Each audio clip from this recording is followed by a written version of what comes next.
الحمدللہ رب العالمین والصلاة والسلام علی خاتم النبیین اما بعد فاعوذ باللہ من الشیطان الرجیم بسم اللہ الرحمن الرحیم۔ یہ مضمون نیکی کی دعوت کے صفحہ 467 تا 482 سے لیا گیا ہے۔ جادو کے بارے میں معلومات۔ دعائے عطار، یا رب المصطفیٰ، جو کوئی 17 صفحات کا رسالہ جادو کے بارے میں معلومات پڑھ یا سن لے، اسے جادو اور شریر جنات کے اثرات اور نظر بد سے محفوظ فرما اور اسے بے حساب بخش دے۔ آمین بجاہ خاتم النبیین صلی اللہ علیہ وآلہ وسلم۔ درود شریف کی فضیلت۔ فرمان مصطفیٰ صلی اللہ علیہ وآلہ وسلم، تمہارا مجھ پر درود پاک پڑھنا تمہاری دعاؤں کا محافظ، رب کریم کی رضا کا باعث اور تمہارے اعمال کی پاکیزگی کا سبب ہے۔ صلو علی الحبیب صلی اللہ علی محمد۔ آئیے سنت عام کرنے کا جذبہ بڑھانے کے لیے ایک مدنی بہار سنتے ہیں۔ 3 شرابی بھائی دینی ماحول میں آ گئے۔ ضلع اوکاڑا کی تحصیل دیپال پور، پنجاب، پاکستان کے ایک اسلامی بھائی کے خاندان کا شمار وہاں کے امیر ترین گھرانوں میں ہوتا تھا، مگر افسوس کہ ان کے ہوش سنبھالنے سے پہلے ہی ان کے بڑے بھائی برے دوستوں کی صحبت کی وجہ سے شراب کے عادی بن چکے تھے۔ بری صحبت اور شراب نوشی کی وجہ سے بھائی نے ان کی تعلیم و تربیت پر کوئی توجہ نہ دی۔ نشے کے علاوہ انہیں کسی چیز سے کوئی سروکار ہی نہ تھا۔ آہستہ آہستہ نشے کی لت نے انہیں گھر کا سامان فروخت کرنے پر مجبور کر دیا، حتیٰ کہ انہوں نے کپڑے کی دکان، فیکٹری اور ایک پوری مارکیٹ جس میں کئی دکانیں تھیں، نشے کی آگ میں جھونک دیں۔ گھر میں لگی آگ سے بھلا گھر والے کیسے بچ سکتے تھے؟ آخر وہی ہوا جس کا ڈر تھا، یعنی ان سے چھوٹا اور ان سے بڑا بھائی بھی منشیات کا عادی ہو گیا۔ اس آگ نے اور زور پکڑا تو وہ بھی اس کے لپیٹ میں آ ہی گئے اور انہیں بھی نشے کی عادت پڑ گئی۔ والد محترمہ، جو کہ پہلے ہی بڑے بھائی کے نشئی ہونے کی وجہ سے صدمے سے نڈھال تھی، یہ بھائی غم میں مزید اضافے کا باعث بن گئے۔ آخر کار ان کے نصیب کچھ یوں جاگے کہ ان کا منجھلا یعنی درمیانہ بھائی، جو کہ نشے کی آفت سے محفوظ تھا، وہ عاشقان رسول کی دینی تحریک دعوت اسلامی کے مہکے مشک بار دینی ماحول میں آنے جانے لگا۔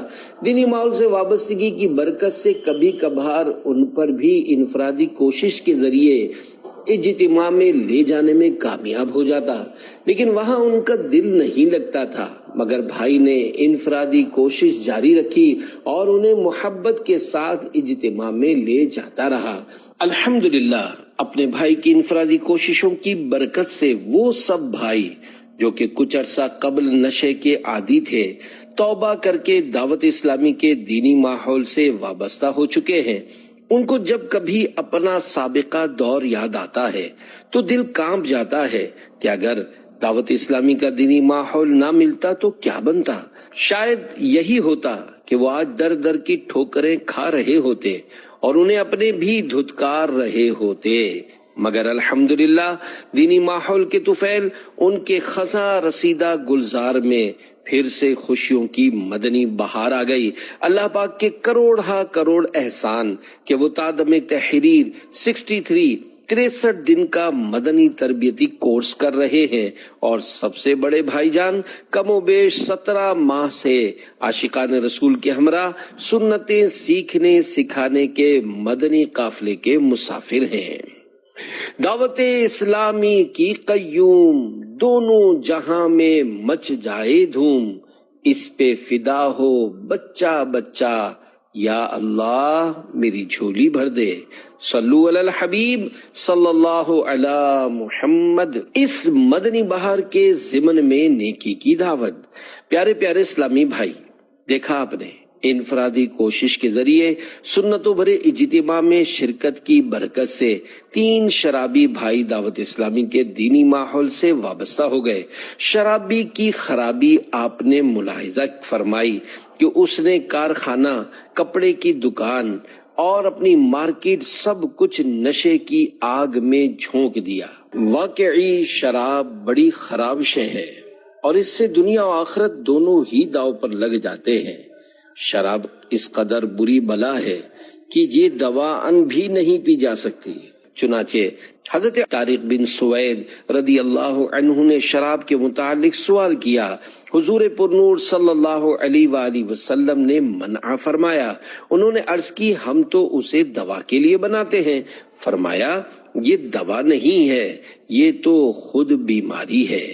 حضرت ابو موسیٰ اشعری رضی اللہ عنہ سے روایت ہے، حضور اکرم صلی اللہ علیہ وآلہ وسلم کا فرمان عبرت نشان ہے، 3 شخص جنت میں داخل نہ ہوں گے، شراب کی مداومت کرنے یعنی ہمیشہ پینے والا، اور قاطع رحم یعنی رشتہ داری توڑنے والا، اور جادو کی تصدیق کرنے والا۔ جادو کے بارے میں حضرت علامہ علی قاری رحمت اللہ علیہ اس حدیث پاک کے اس حصے اور جادو کی تصدیق کرنے والا کے تحت فرماتے ہیں، اس سے مراد وہ شخص ہے جو جادو کی تاثیر بذاتی ہی یعنی اس میں اللہ کے دیے بغیر خود بخود تاثیر ہونے کا قائل ہو۔ جادو اور جن کے وجود کا انکار کفر ہے۔ پیارے پیارے اسلامی بھائی، جادو کا وجود قرآن کریم سے ثابت ہے، لہذا اس طرح کا اعتقاد رکھنا کہ جادو کا وجود ہی نہیں، بس یوں ہی لوگوں کی باتیں ہیں، یہ کفر ہے۔ اسی طرح جن کے وجود کا انکار بھی کفر ہے۔ مالک بن دینار رحمت اللہ علیہ کی تشویش۔ حضرت مالک بن دینار رحمت اللہ علیہ فرماتے ہیں، ہم نے دنیا کی محبت پر آپس میں سلو کر لی، لہذا اب ہم آپس میں نیکی کا حکم دیتے ہیں اور نہ ہی ایک دوسرے کو برائیوں سے منع کرتے ہیں۔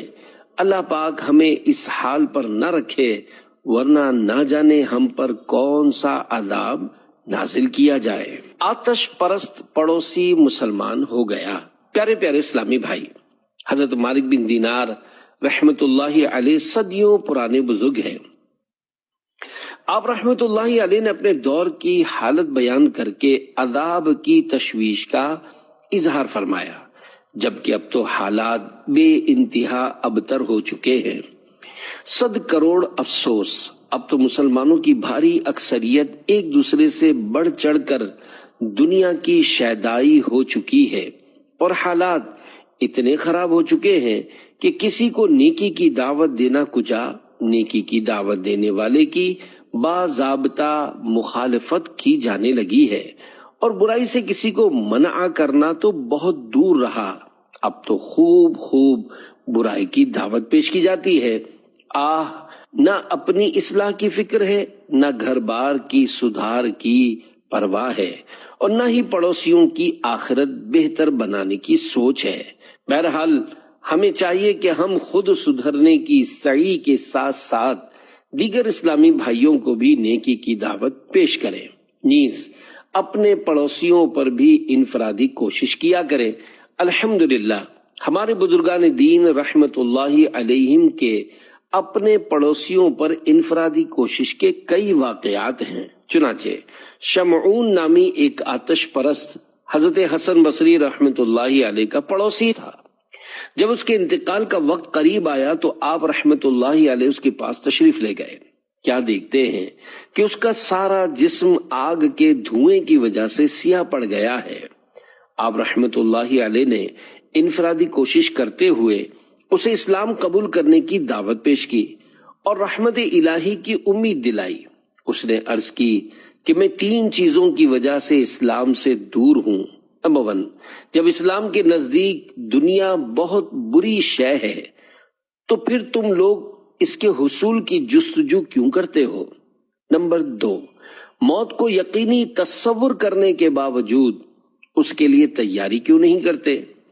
نمبر 3، تمہارے کہنے کے مطابق دیدار الہی بہت بڑی نعمت ہے، تو پھر تم دنیا میں اس کی مرضی کے خلاف کام کیوں کرتے ہو؟ حضرت حسن بصری رحمت اللہ علیہ نے ارشاد فرمایا، ان سب چیزوں کا تعلق تو اعمال سے ہے، عقائد سے نہیں۔ تم یہ تو غور کرو کہ آتش پرستی میں وقت ضائع کر کے تمہیں حاصل کیا ہوا؟ مومن خواہ جیسا بھی ہو، کم از کم اللہ پاک کی وحدانیت یعنی ایک ہونے کو تو تسلیم کرتا ہے۔ دیکھو، تم نے 70 سال تک اس آگ کو پوجا ہے، اس کے باوجود ہم دونوں اگر آگ میں کودیں تو یہ ہم دونوں کو یکساں یعنی برابر جلائے گی۔ یقیناً تمہارا اس کی عبادت کرنا تمہیں نہ بچا سکے گا۔ ہاں، میرے مالک و مولا میں ضرور یہ طاقت ہے کہ اگر وہ چاہے تو یہ آگ مجھے ذرہ برابر نقصان نہ پہنچا سکے۔ یہ فرما کر آپ رحمت اللہ علیہ نے اپنے ہاتھ میں آگ اٹھا لی، لیکن اس نے آپ رحمت اللہ علیہ کو کوئی نقصان نہ پہنچایا۔ یہ دیکھ کر شمعون بڑا متاثر ہوا، مگر اداس ہو کر کہنے لگا کہ میں 70 سال آتش پرستی میں مبتلا رہا، اب آخری وقت میں کیا مسلمان ہوں گا؟ آپ رحمت اللہ علیہ نے اس پر انفرادی کوشش جاری رکھی۔ آخر کار اس نے عرض کی، میں اس شرط پر مسلمان ہو سکتا ہوں کہ آپ رحمت اللہ علیہ مجھے یہ عہد نامہ لکھ کر دیں کہ میرے مسلمان ہو جانے کے بعد اللہ پاک میرے تمام گناہوں کی بخشش فرما دے گا۔ آپ رحمت اللہ علیہ نے اسی مضمون کا عہد نامہ لکھ کر اس کے حوالے کر دیا، لیکن اس نے کہا اس پر عادل لوگوں کی گواہی بھی درج کروائیے۔ آپ رحمت اللہ علیہ نے اس کا یہ مطالبہ بھی پورا کر دیا۔ اس کے بعد وہ مسلمان ہو گیا اور وصیت کی کہ میرے مرنے کے بعد آپ رحمت اللہ علیہ خود غسل دے کر یہ عہد نامہ میرے ہاتھ میں تھما دیجیے گا تاکہ میدان محشر میں میرے مومن ہونے کا ثبوت بن سکے۔ یہ وصیت کرنے کے بعد اس نے کلمہ شہادت پڑھا اور اس کی روح قفس انصری سے پرواز کر گئی۔ آپ رحمت اللہ علیہ نے اس کی وصیت پوری فرمائی۔ اسی شب آپ رحمت اللہ علیہ نے خواب میں دیکھا کہ وہ بہت قیمتی لباس اور نقش و نگار سے مزین تاج پہنے جنت کی سیر میں مصروف ہے۔ آپ رحمت اللہ علیہ نے پوچھا، تجھ پر کیا گزری؟ اس نے عرض کی، خدائے پاک نے میری مغفرت فرما دی اور مجھے ایسے ایسے انعامات سے نوازا کہ میں بتا نہیں سکتا، لہذا اب آپ رحمت اللہ علیہ پر کوئی بار یعنی بوجھ نہیں، اور یہ عہد نامہ واپس لے لیجئے کیونکہ اب مجھے اس کی حاجت نہیں۔ جب بیدار ہوئے تو وہ عہد نامہ آپ رحمت اللہ علیہ کے ہاتھ میں موجود تھا۔ آپ رحمت اللہ علیہ نے اس کامیابی پر اللہ پاک کا شکر ادا کیا۔ اللہ پاک کی ان پر رحمت ہو اور ان کے صدقے ہماری بے حساب مغفرت ہو، آمین بجاہ خاتم النبیین صلی اللہ علیہ وآلہ وسلم۔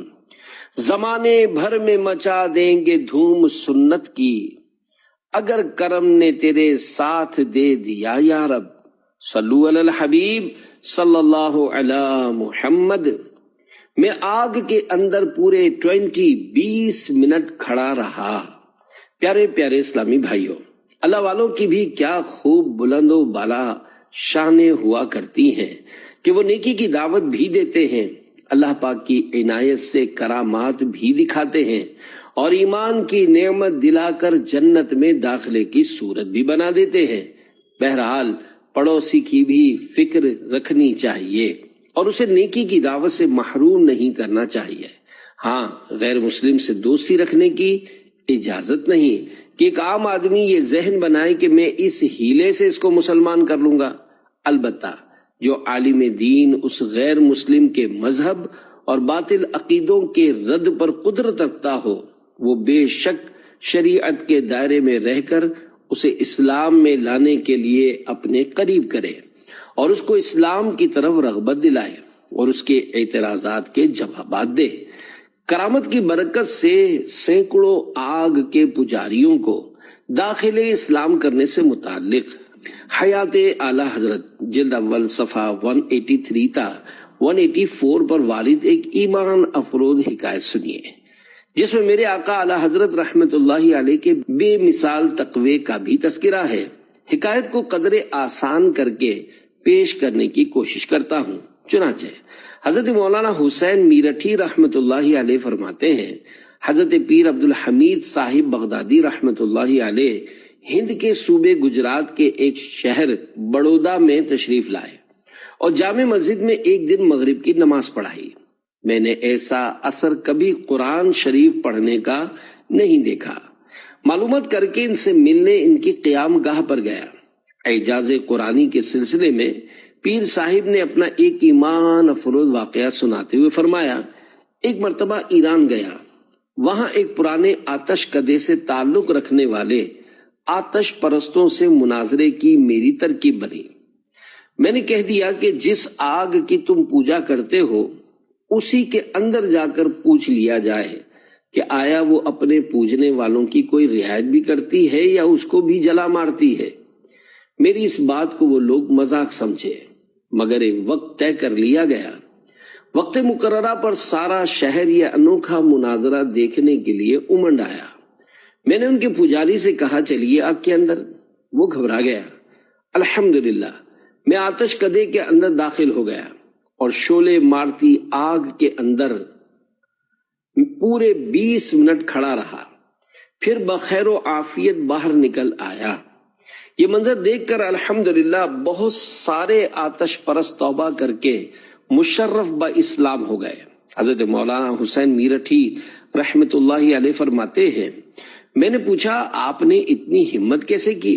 فرمایا آگ میں داخل ہوتے وقت میں نے قرآن کریم ہاتھ میں اٹھا رکھا تھا اور میرا یہ ذہن بنا ہوا تھا کہ جب قرآن پاک ہمیں جہنم کی آگ سے بچا سکتا ہے تو دنیا کی معمولی آگ سے کیوں نہیں بچا سکتا۔ ان بزرگ سے میں نے سرکار اعلی حضرت رحمت اللہ علیہ کی نماز کے متعلق ایک مخصوص احتیاط کا تذکرہ کیا تو وہ بے حد متاثر ہوئے۔ دوسرے دن میری ان سے پھر ملاقات ہوئی۔ فرمایا آج ساری رات روتے گزرے، یہی کہتا رہا کہ خداوندا تیرے ایسے بندے بھی ہیں جو اس قدر احتیاط سے نماز پڑھتے ہیں۔ اللہ کیا جہنم اب بھی نہ سرد ہوگا، رو رو کے مصطفیٰ نے دریا بہا دیے ہیں۔ شرح کلام رضا۔ اس شعر میں میرے آقا اعلی حضرت مولانا شاہ امام احمد رضا خان رحمت اللہ علیہ خدائے غفار کے دربار گوہر بار میں عرض گزار ہیں، یا اللہ پاک کیا جہنم کی آگ غلامان مصطفیٰ کے حق میں اب بھی سرد نہ ہوگی؟ میرے پیارے پیارے پروردگار، تیرے پیارے حبیب صلی اللہ علیہ وآلہ وسلم اپنی امت کی بخشش کے لیے دعائیں کرتے ہوئے اتنا روئے ہیں گویا رو رو کر دریا بہا دیے ہیں۔ صلو علی الحبیب صلی اللہ علی محمد۔ مشاہ میں جام معطر ہو گئے۔ پیارے پیارے اسلامی بھائیوں، اپنے دل کے اندر محبت اولیاء کرام رحمت اللہ علیہم کی شمع جلانے، فیضان اولیاء پانے اور دنیا اور آخرت بہتر بنانے کے لیے دعوت اسلامی کے دینی ماحول سے ہر دم وابستہ رہیے۔ آپ کا جذبہ شوق بڑھانے کے لیے ایک مدنی بہار آپ کے گوش گزار کرتا ہوں۔ چنانچہ ڈیرہ مراد جمالی بلوچستان پاکستان میں مقیم اسلامی بھائی کے تحریری بیان کا خلاصہ پیش خدمت ہے۔ دعوت اسلامی کے مہکے مشک بار دینی ماحول سے وابستگی سے قبل گناہوں بھری زندگی بسر ہو رہی تھی۔ ان کی زندگی کے خزاں رسیدہ چمن میں نسیم بہار کچھ اس طرح چلی کہ ایک دن حسب معمول وہ اپنے میڈیکل اسٹور پر موجود تھے۔ ایک اسلامی بھائی ان کے پاس تشریف لائے اور انفرادی کوشش کرتے ہوئے انہوں نے ان کو بین الاقوامی سنتوں بھرے اجتماع میں شرکت کی دعوت پیش کی، مگر انہوں نے ان کی بات سنی انسنی کر دی۔ اصلاح امت کے جذبے سے سرشار اس عاشق رسول کے حوصلے پست ہونے کے بجائے گویا مزید بلند ہو گئے۔ انہوں نے انفرادی کوشش برابر جاری رکھی۔ الحمدللہ وہ ان کے محبت اور مستقل انفرادی کوشش کے نتیجے میں بین الاقوامی سنتوں بھرے اجتماع میں شرکت کے لیے تیار ہو گیا۔ جب وہ اجتماع گاہ کی پر نور فضاؤں میں پہنچا تو عاشقان رسول کا ٹھاٹھے مارتا سمندر دیکھ کر بے حد متاثر ہوا۔ تلاوت قرآن پاک، سنت و برے بیانات، پرسوز نعتیں اور ذکر اللہ کی کیف آور صدائیں مشام جاں کو معطر اور جسم و روح کو مسلسل تازگی بخش رہی تھی۔ انہوں نے گزشتہ گناہوں سے توبہ کی اور ہاتھوں ہاتھ داڑھی سجانے کی نیت کر لی، اور دعوت اسلامی کے تحت راہ خدا میں سنتیں سیکھنے سکھانے کی تربیت کے لیے سفر کرنے والے عاشقان رسول کے مدنی قافلے کے ہمراہ سفر کرنے کا ذہن بھی بنا لیا۔ الحمدللہ دعوت اسلامی کے مہکے مشک بار دینی ماحول سے وابستگی کی برکت سے گناہ گار کو نیکیوں سے محبت اور گناہوں سے نفرت کا عظیم جذبہ نصیب ہو گیا ہے۔ اسلامی بھائی سبھی بھائی بھائی ہے، بے حد محبت بھرا دینی ماحول، یقیناً مقدر کا وہ ہے سکندر جسے خیر سے مل گیا دینی ماحول۔ صلو علی الحبیب صلی اللہ علی محمد۔ مدنی بہار کے ضمن میں نیکی کے متعلق نیکی کی دعوت۔ پیارے اسلامی بھائیوں، دیکھا آپ نے اسلامی بھائی کی انفرادی کوشش پر استقامت آخر کار رنگ لائی اور گناہوں بھری زندگی گزارنے والا نوجوان سنتوں بھرے اجتماع میں آ گیا، اور عاشقان رسول کی صحبت و برکت نے گناہگار کو نیکو کار بنا دیا، اسے داڑھی بڑھانے، نیکیاں اپنانے اور گناہوں سے پیچھا چھڑانے کا جذبہ مل گیا۔ واقعی نیکیاں کرنا بڑی سعادت کی بات ہے۔ نیکی گناہ مٹاتی، عذاب قبر و جہنم سے بچاتی اور جنت دلاتی ہے۔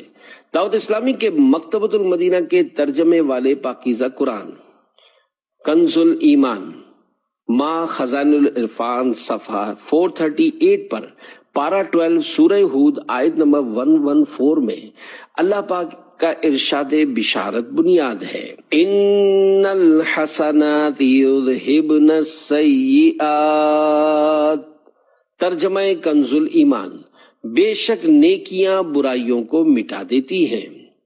دو فرامین مصطفیٰ صلی اللہ علیہ وآلہ وسلم۔ نمبر 1، جہاں بھی رہو اللہ پاک سے ڈرتے رہو اور گناہ کے بعد نیکی کر لیا کرو کہ وہ نیکی اس گناہ کو مٹا دے گی، اور لوگوں کے ساتھ حسن اخلاق سے پیش آؤ۔ نمبر 2، بے شک گناہ کے بعد نیکی کرنے والے کی مثال اس شخص کی طرح ہے جس کی تنگ زرے نے اس کا گلا گھونٹ دیا ہو، پھر وہ نیک عمل کرے تو اس زرے کا ایک حلقہ کھل جائے، پھر جب وہ دوسری نیکی کرے تو اس کا دوسرا حلقہ بھی کھل جائے، یہاں تک کہ وہ زرہ زمین پر گر جائے۔ گناہ مٹانے کا نسخہ۔ پیارے پیارے اسلامی بھائیوں، آیت مبارکہ اور دو فرامین مصطفیٰ صلی اللہ علیہ وآلہ وسلم سے معلوم ہوا کہ جب بھی گناہ سرزد ہو جائے تو کوئی نیکی کر لینی چاہیے، مثلا درود شریف، کلمہ طیبہ وغیرہ پڑھ لے۔ چنانچہ حضرت ابو ذر غفاری رضی اللہ عنہ فرماتے ہیں، مجھے نصیحت کرتے ہوئے مدینے کے سلطان صلی اللہ علیہ وآلہ وسلم نے ارشاد فرمایا، جب بھی تجھ سے کوئی برا عمل سرزد ہو جائے تو اس کے بعد کوئی نیک کام کر لے کہ یہ نیکی اس برائی کو مٹا دے گی۔ میں نے عرض کی، یا رسول اللہ صلی اللہ علیہ وآلہ وسلم، کیا لا الہ الا اللہ کہنا نیکیوں میں سے ہے؟ فرمایا، یہ تو افضل ترین نیکی ہے۔ توبہ کے ارادے سے گناہ کرنا کفر ہے۔ یہ حدیث پاک سن کر معاذ اللہ کوئی یہ نہ سمجھے کہ بہت زبردست نسخہ ہاتھ آ گیا، اب تو خوب گناہ کرتے رہیں گے اور لا الہ الا اللہ کہہ لیا کریں گے تو گناہ مٹ جائیں گے۔ خدا کی قسم، یہ شیطان کا بہت بڑا اور برا وار ہے۔ اس ارادے سے گناہ کرنا کہ بعد میں توبہ کر لوں گا، یہ اشد کبیرہ یعنی سخت ترین کبیرہ گناہ ہے، بلکہ حضرت مفتی احمد یار خان رحمت اللہ علیہ نور العرفان صفحہ 376 پر سورہ یوسف کی آیت نمبر 9 کے تحت فرماتے ہیں، توبہ کے ارادے سے گناہ کرنا کفر ہے۔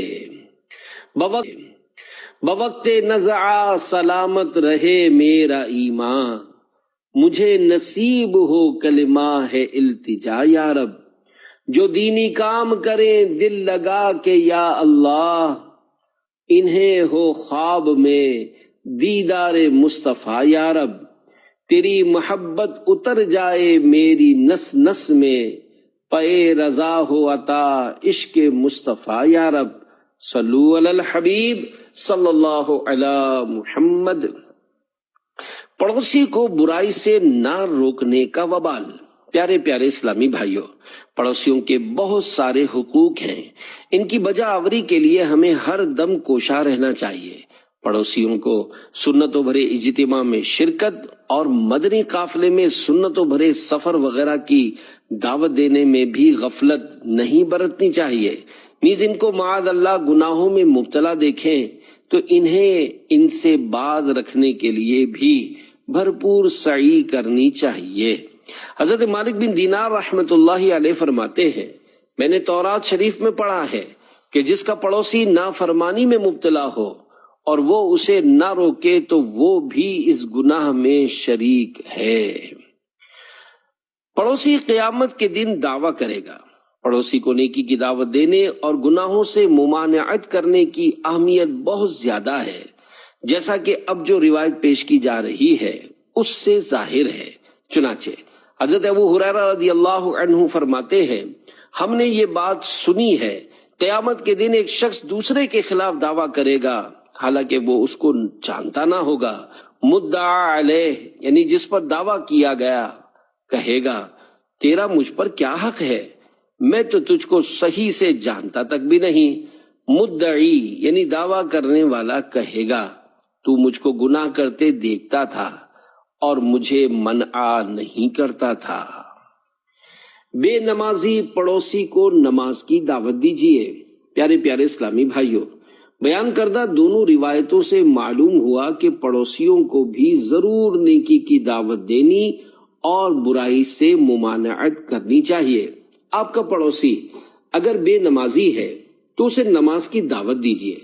اگر وہ نمازی ہے اور جماعت میں سستی کرتا ہے تو اسے جماعت کی تلقین کیجیے، حتیٰ کہ اگر آپ کا ظن غالب ہے کہ سمجھائیں گے تو جماعت سے نماز پڑھنا شروع کر دے گا تو اب اسے سمجھانا واجب ہو گیا، نہیں سمجھائیں گے تو گناہ گار ہوں گے۔ چنانچہ دعوت اسلامی کے مکتبۃ المدینہ کی 1250 صفحات پر مشتمل کتاب بحر شریعت جلد اول صفحہ 582 پر ہے، عاقل بالغ حر یعنی آزاد، قادر یعنی قدرت رکھنے والے پر جماعت واجب ہے۔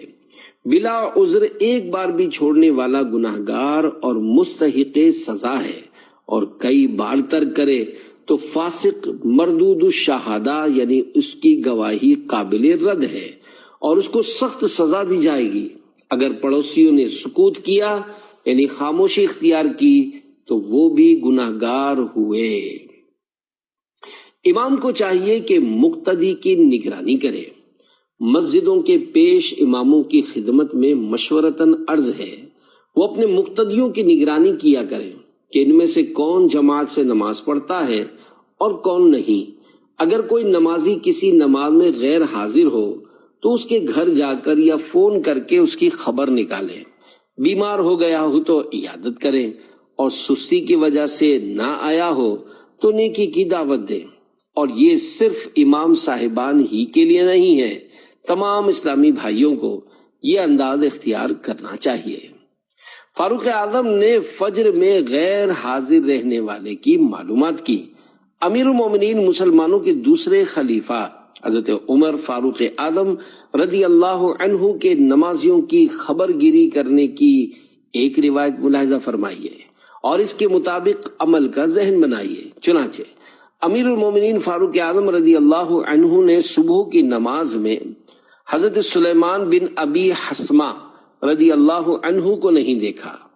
بازار تشریف لے گئے، راستے میں حضرت سلیمان رضی اللہ عنہ کا گھر تھا۔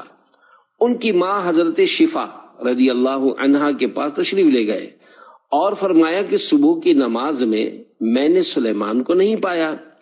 انہوں نے کہا رات میں نماز یعنی نفلیں پڑھتے رہے، پھر نیند آ گئی۔ عمر فاروق اعظم رضی اللہ عنہ نے فرمایا صبح کی نماز جماعت سے پڑھوں یہ میرے نزدیک اس سے بہتر ہے کہ رات میں قیام کروں، یعنی رات بھر نفلیں پڑھوں۔ محفل نعت وغیرہ کے سبب جماعت نہیں جانی چاہیے۔ پیارے پیارے اسلامی بھائیوں، دیکھا آپ نے عمر فاروق اعظم رضی اللہ عنہ نے گھر جا کر خبر نکالی۔ اس روایت سے یہ بھی معلوم ہوا کہ شب بھر نوافل پڑھنے یا محفل نعت میں رات گئے تک شرکت کرنے کے سبب صبح کی نماز قضا ہو جانا کجا، اگر فجر کی جماعت بھی چلی جاتی ہو تو لازم ہے کہ اس طرح کے مستحبات چھوڑ کر رات آرام کر لے اور با جماعت نماز فجر ادا کرے۔ نماز کے وقت سو جانے والے کے لیے سر کچلنے کا آداب۔ جو لوگ رات کو بیٹھکیں جماتے اور خوب محفلیں چمکاتے ہیں اور فجر کی نماز سے قبل سو جاتے اور نماز سے خود کو محروم کر دیتے ہیں، ان کے لیے لمحہ فکریہ ہے۔ چنانچہ سرکار مدینہ منورہ سردار مکہ مکرمہ صلی اللہ علیہ وآلہ وسلم نے صحابہ کرام علیہم رضوان سے فرمایا، آج رات دو شخصوں یعنی جبرائیل علیہ السلام اور میکائیل علیہ السلام میرے پاس آئے اور مجھے ارض مقدسہ میں لے آئے۔ میں نے دیکھا کہ ایک شخص لیٹا ہے اور اس کے سرہانے ایک شخص پتھر اٹھائے کھڑا ہے اور پے در پے پتھر سے اس کا سر کچل رہا ہے۔ ہر بار کچلنے کے بعد سر پھر ٹھیک ہو جاتا ہے۔ میں نے فرشتوں سے کہا، سبحان اللہ، یہ کون ہے؟ انہوں نے عرض کی، آگے تشریف لے چلیے۔ مزید مناظر دکھانے کے بعد فرشتوں نے عرض کی کہ پہلا شخص جو آپ صلی اللہ علیہ وآلہ وسلم نے دیکھا یہ وہ تھا جس نے قرآن پڑھا پھر اس کو چھوڑ دیا تھا اور فرض نمازوں کے وقت سو جاتا تھا۔ اس کے ساتھ یہ برتاؤ قیامت تک ہوگا۔ میں پانچوں نمازیں پڑھوں با جماعت، ہو توفیق ایسی عطا یا الہی، صلو علی الحبیب صلی اللہ علی محمد۔ فلموں کی 2000 وی سی ڈیز توڑ دیں۔ پیارے پیارے اسلامی بھائیوں، نمازوں کی عادت بنانے، سنتیں اپنانے، نیکیوں کی خصلت پانے اور گناہوں کی نحوست سے پیچھا چھڑانے کے لیے دعوت اسلامی کے دینی ماحول سے وابستہ ہو جائیے۔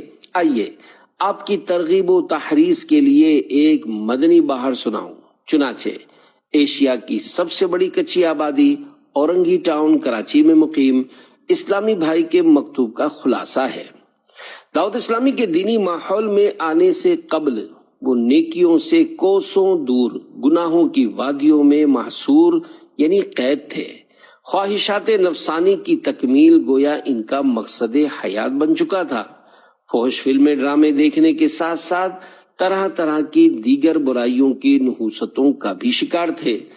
ان کی نیکیوں سے حد درجہ غفلت اور فلموں ڈراموں سے جنون کی حد تک محبت کا اندازہ اس بات سے لگایا جا سکتا ہے کہ گھر سے انہیں جو ماہانہ 1000 روپے جیب خرچ ملتا تھا ان سے نت نئی فلموں اور ڈراموں کی وی سی ڈیز خرید کر لاتے، حتیٰ کہ ان کے پاس 2000 سے زائد وی سی ڈیز جمع ہو چکی تھیں۔ الحمدللہ ان کی قسمت میں نیک ہدایت لکھی تھی، جن کی صورت کچھ یوں بنی کہ ایک دن ایک عاشق رسول سبز امامہ شریف کا تاج سجائے ان کے پاس تشریف لائے اور انفرادی کوشش کرتے ہوئے انہیں فکر آخرت سے متعلق کچھ اس طرح نیکی کی دعوت دی کہ خوف خدا ان کی رگو پے میں سرایت کرتا چلا گیا۔ بری عادات و مفسد خیالات کی عمارت متزلزل ہو گئی۔ اس عاشق رسول کے حسن اخلاق اور انفرادی کوشش کی برکت سے وہ دعوت اسلامی کے ہفتہ وار سنت و بھرے اجتماع میں حاضر ہو گئے۔ وہاں ہونے والے سنت و بھرے بیان نے ان کے عصیاں شعار دل کو تبدیل کر کے رکھ دیا اور آخر میں مانگی جانے والی رقت انگیز دعا کا دل پر ایسا اثر ہوا کہ گھر آ کر انہوں نے فلموں کی تمام وی سی ڈیز توڑ پھوڑ ڈالی۔ دعوت اسلامی کے دینی ماحول سے وابستگی کی برکت سے انہوں نے دعوت اسلامی کے مکتبۃ المدینہ کے سنت و بھرے بیانات کی کیسٹیں گھر لا کر خود بھی سنی اور گھر والوں کو بھی سننے کے لیے دیں۔ تو ان کی برکت سے الحمدللہ ان کا سارا گھرانہ دینی ماحول سے وابستہ ہو کر قادری رضوی سلسلے میں داخل ہو گیا۔ صلو علی الحبیب صلی اللہ علی محمد۔ نیک بندوں کی شانیں۔ پیارے پیارے اسلامی بھائیوں، سنتوں پر اجتماع کی برکتوں کے کیا کہنے، اس میں عاشقان رسول کی صحبتیں، قربتیں اور برکتیں نصیب ہوتی ہیں۔ ان میں کئی اللہ پاک کے مقبول بندے ہوتے ہیں جو اگرچہ پہچانے نہیں جاتے مگر ان کی برکتوں سے بیڑا پار ہو جاتا ہے۔ علماء فرماتے ہیں جہاں 40 مسلمان صالح یعنی نیک مسلمان جمع ہوتے ہیں ان میں سے ایک ولی اللہ ضرور ہوتا ہے۔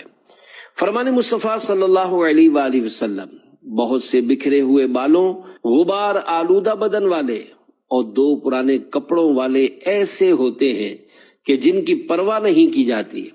اگر وہ اللہ پاک پر قسم کھا لیں تو اللہ کریم ان کی قسم کو پوری فرما دیتا ہے۔ اور برا بن مالک رضی اللہ عنہ انہی لوگوں میں سے ہیں۔ اپنے اچھے اچھے بندوں کے طفیل اے کبریا، مجھ نکمے اور برے بندے کو بھی اچھا بنا۔ آمین بجاہ خاتم النبیین صلی اللہ علیہ وآلہ وسلم۔ صلو علی الحبیب صلی اللہ علی محمد۔ حضرت برا بن مالک کی قبولیت دعا کی حکایت۔ مذکورہ حدیث پاک کے راوی نے سرکار مدینہ صلی اللہ علیہ وآلہ وسلم کے اس فرمان عالی شان کے نتیجے میں ایک ایمان افروز حکایت بیان فرمائی ہے۔ آپ بھی سنیے اور ایمان تازہ کیجیے۔ چنانچہ راوی کہتے ہیں ایک مرتبہ مسلمانوں کا کفار سے آمنا سامنا ہوا تو کفار نے مسلمانوں کو سخت نقصان پہنچایا، تو مسلمانوں نے جمع ہو کر ان سے گزارش کی، اے برا رضی اللہ عنہ، آپ رب کی قسم دے کر فتح کی دعا مانگیے۔ انہوں نے عرض کی، یا اللہ پاک، میں تجھ کو تیری ہی قسم دے کر دعا کرتا ہوں کہ ہمیں کفار پر غلبہ عطا فرما اور مجھے اپنے نبی صلی اللہ علیہ وآلہ وسلم کے پاس پہنچا دے، یعنی شہادت عطا فرما دے۔ فوراً ہی آپ رضی اللہ عنہ کی دعا مقبول ہو گئی اور مسلمانوں کو فتح نصیب ہوئی، اور اسی لڑائی میں حضرت برا بن مالک رضی اللہ عنہ شہید ہو گئے۔ اللہ پاک کی ان پر رحمت ہو اور ان کے صدقے ہماری بے حساب مغفرت ہو۔ آمین بجاہ خاتم النبیین صلی اللہ علیہ وآلہ وسلم۔ چاہیں تو اشاروں سے اپنے کایا ہی پلٹ دیں دنیا کی، یہ شان ہے خدمتگاروں کی، سرکار کا عالم کیا ہوگا۔ صلو علی الحبیب صلی اللہ علی محمد۔